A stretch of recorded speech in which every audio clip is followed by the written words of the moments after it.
जब भी जिंदगी में ईडब्ल्यूएस बनना हो, आपको सिर्फ उससे पिछले 1 साल में अपनी इनकम 8 लाख से कम करनी है and you get reservation.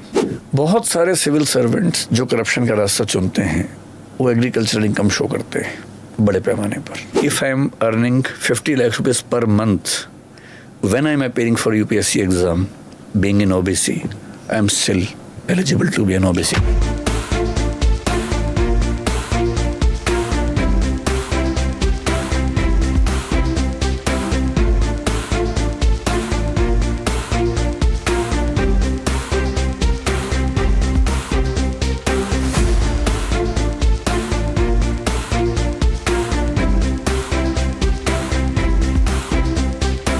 If you are in general category, you have to be in first 75 ranks to be IAS. If you are in OBC, you can become IAS on 400 rank almost. So there is a huge difference. जैसे एक rule ये है कि अगर आपके father या mother class 1 job में हैं तो आप OBC नहीं हो सकते, you get into creamy layer. आपके दोनों पेरेंट्स ग्रुप बी में हैं तो भी नहीं हो सकते हैं, लेकिन ग्रुप सी ग्रुप डी में हैं, इनकम चाहे 8 लाख से ज्यादा हो तो भी आप ओबीसी में रहते हैं। अब सरकारी नौकरी वालों ने मेरे ख्याल से खेल खेला होगा कि भाई उनकी इनकम ज्यादा है, उनके बच्चे ओबीसी में क्यों ना आए। तो एक नियम बनाया गया कि जो बी और सी कैटेगरीज में है, सी और डी में, उनके बच्चों को हम ओबीसी में रखेंगे चाहे इनकम ज्यादा हो जाए। 8 लाख की लिमिट अभी है। वैसे बहुत सारे सिविल सर्वेंट्स जो करप्शन का रास्ता चुनते हैं वो एग्रीकल्चरल इनकम शो करते हैं बड़े पैमाने पर। अब देखिए पेज क्या है, ओबीसी में जो कैंडिडेट है उसकी अपनी इनकम काउंट नहीं होती है, केवल पेरेंट्स इनकम काउंट होती है।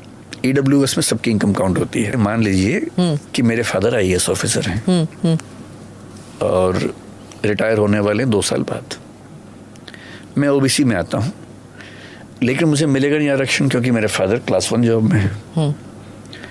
उन्होंने खूब पैसा कमा लिया है, इतना पैसा उनके पास है कि मैं उस इनकम से अपना काम चला सकता हूँ जिंदगी भर। अब मुझे आईएएस बनना है और मुझे ओबीसी का आरक्षण चाहिए।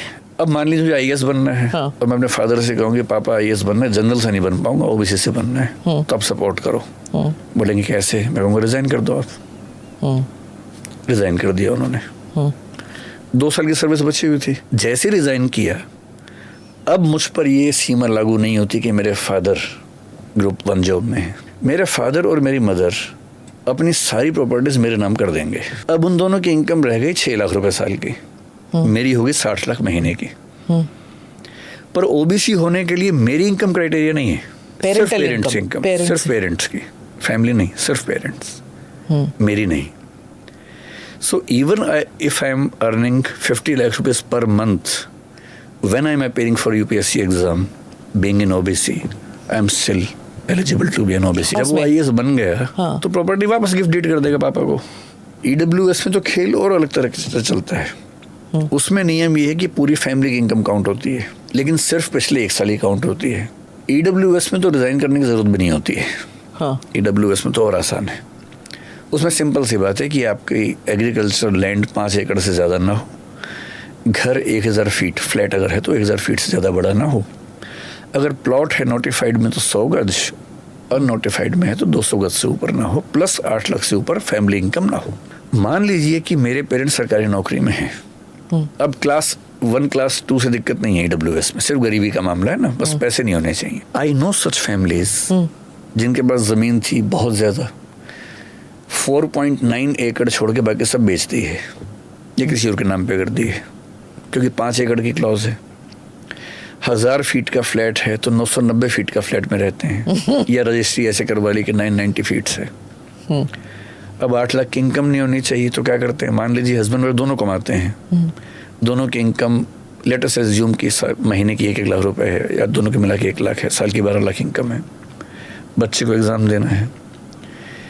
इनमें से एक मेंबर 8 या 9 महीने के लिए मेडिकल लीव ले लेगा, लीव विदाउट पे। अब साल भर की इनकम जो है दोनों के मिला के उस इनकम टैक्स रिटर्न में ITR में 7,90,000 रुपए। So the child is eligible to be EWS in the next attempt. यहाँ तक केसेस हैं कि जो बच्चे सिविल सर्वेंट्स हैं, खुद भी हैं, वो भी EWS में आते हैं। कैसे आते हैं कि मान लीजिए फैमिली इनकम 2 लाख रुपए की है, ये बच्चा किसी सर्विस में आ गया, इसकी सैलरी महीने की मान लेते हैं कि 70,000 रुपये है, which comes to 8,40,000 in a year. 2 lakh घर से भी है, अब कैसे मैनेज करेगा? अब ये खुद 4 महीने की छुट्टी लेगा, और जैसे 4 महीने की छुट्टी ली, इसकी इनकम और पेरेंट्स की इनकम मिला के कितनी बनी? 7,90,000 बनी।